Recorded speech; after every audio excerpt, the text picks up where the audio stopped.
Welcome to ignite mind channel. जैसा हमने last video के अंदर आपको बोला था कि हम डे के अकॉर्डिंगली चलेंगे, तो आज हमारा जो डे 1 है अपनी क्लास का,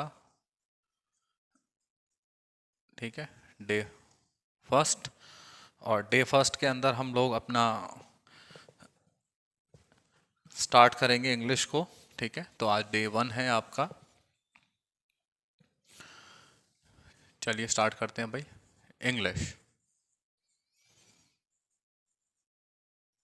इंग्लिश क्या है? सिंपल सी बात है, ये है एक लैंग्वेज। ये क्या है? एक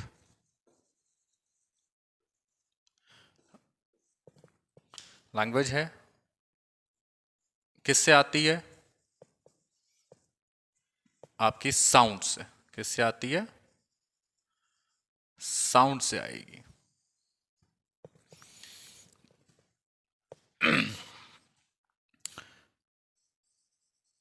हम लैंग्वेज की अगर बात करते हैं तो लैंग्वेज तो बहुत सारी है भाई। हिंदी भी एक भाषा है, संस्कृत भी एक भाषा है, फ्रेंच भी है, बहुत सारी है। लेकिन इनका रिलेशन इससे क्या है?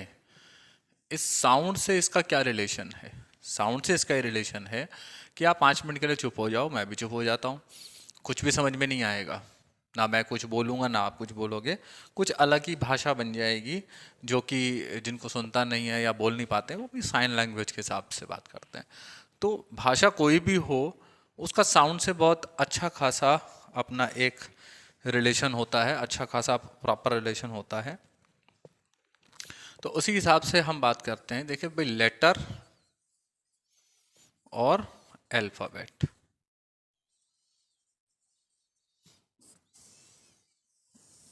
भाई ये कितने हैं?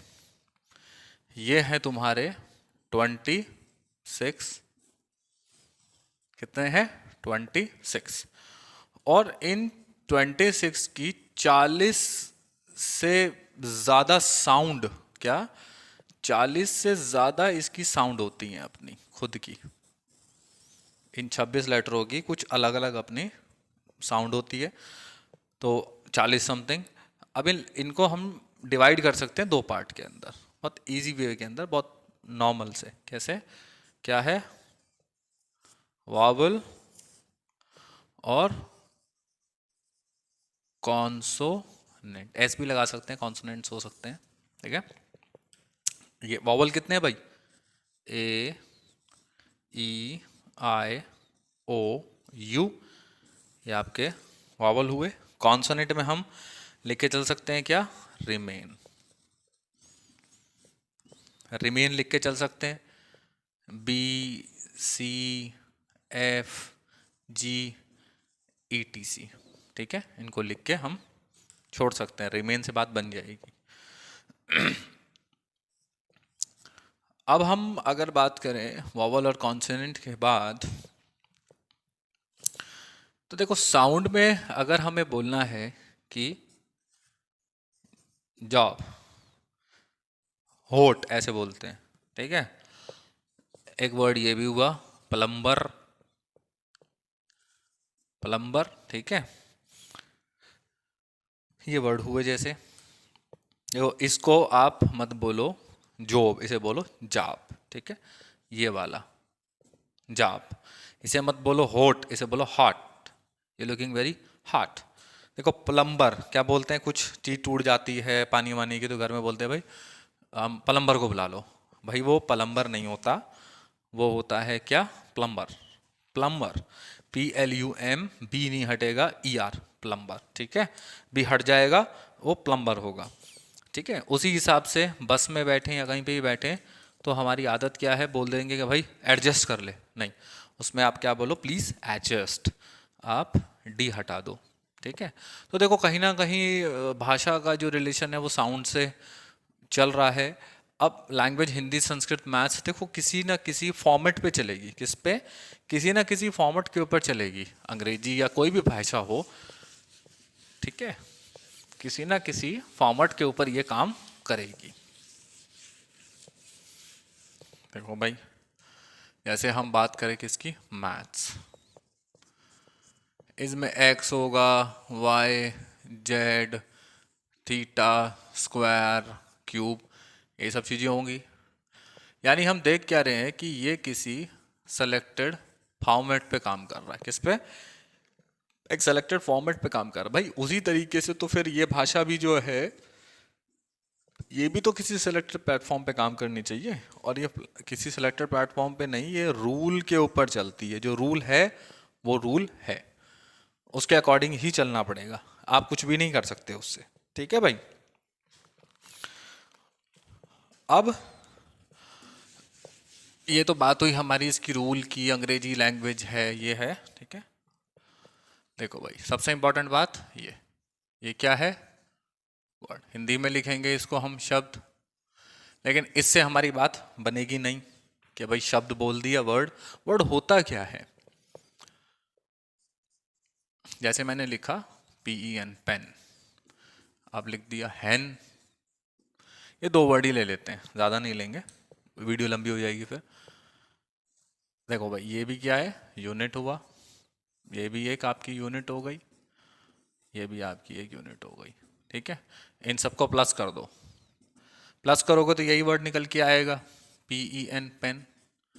अपन इसको इस तरीके से करेंगे तो इसका भी एक वर्ड बन जाएगा। ठीक है, यानी कहने का क्या मतलब हुआ, अगर हम इसे लिखें, अ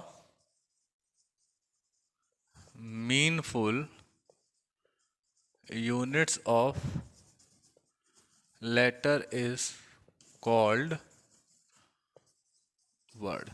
यानी कि छोटी छोटी यूनिट आपस में मिलेगी तो ही एक शब्द का निर्माण होगा। ठीक है, इसको उल्टा उल्टा पुल्टा लिखेंगे, NEH, तो ये भाई अंग्रेजी में तो कोई मतलब मुझे पता नहीं है इसका क्या होता है। शायद आपके एग्जाम्स के अकॉर्डिंगली इसको हम बोल सकते हैं भाई रीजनिंग में इसका कुछ मतलब होगा, रीजनिंग में इसका कुछ मतलब हो सकता है भाई। ठीक है, वर्ड के बाद हम देख लेते हैं भाई सेंटेंस। या सेंटेंस, सेंटेंस क्या होता है भाई? वाक्य क्या होता है? वाक्य को समझने के लिए हम लोग ये देखते हैं पहले तो कि रिक्वायरमेंट क्या होती है इंग्लिश की। क्या रिक्वायरमेंट क्या होती है? Requirement of English. देखो सबसे पहले आपको क्या चाहिए भाई? सबसे पहले तो आपको चाहिए एक सब्जेक्ट। क्या चाहिए?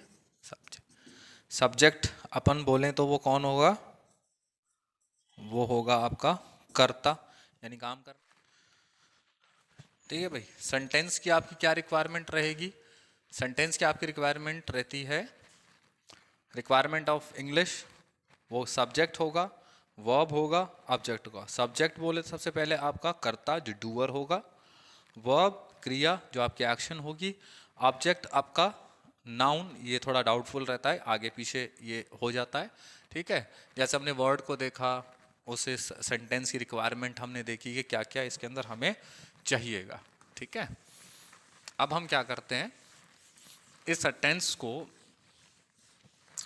देखते हैं भाई, सेंटेंस कैसे बनेगा अब, और सेंटेंस की डेफिनेशन कैसे निकल के आएगी, वो आपके सामने ही आएगा।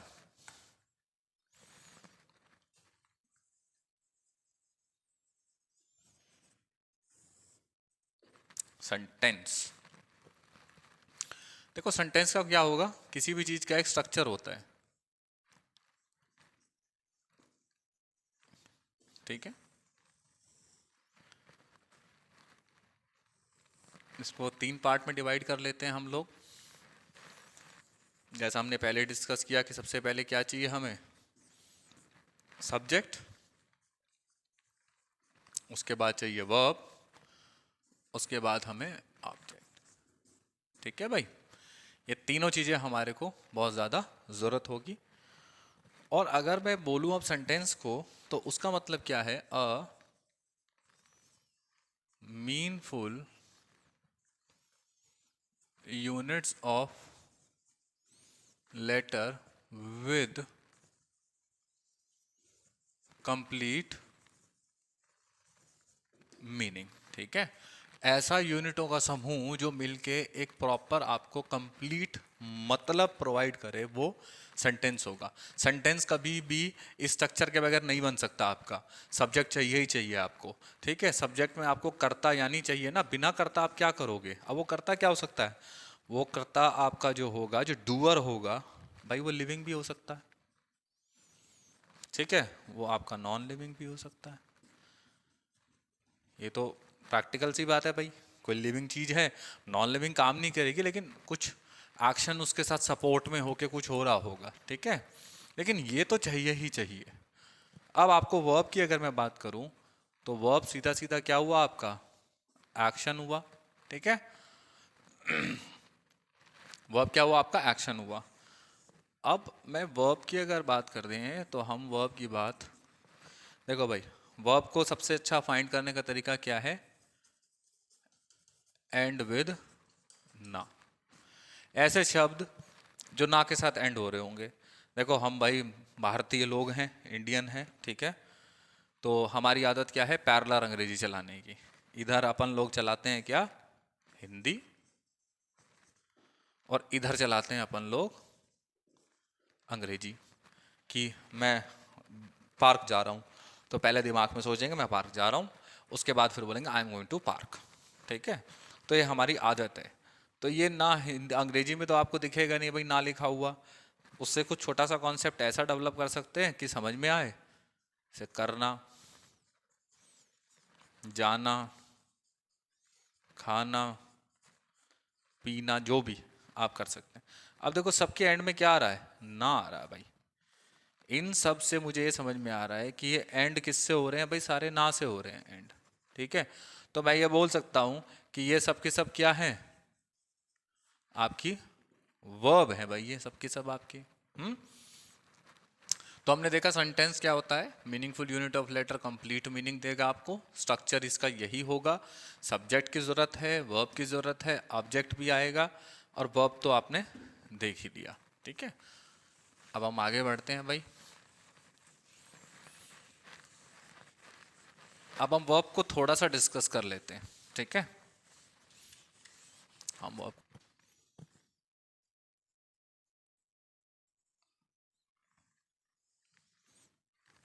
को दो पार्ट के अंदर तोड़ लीजिए। हेल्पिंग वर्ब और आपका मेन वर्ब, ठीक है। हेल्पिंग वर्ब देखो तीन पार्ट में तोड़ लेते हैं इसको, प्रेजेंट, पास्ट और आपका फ्यूचर, ठीक है। प्रेजेंट के अंदर इज, एम, आर, हैज,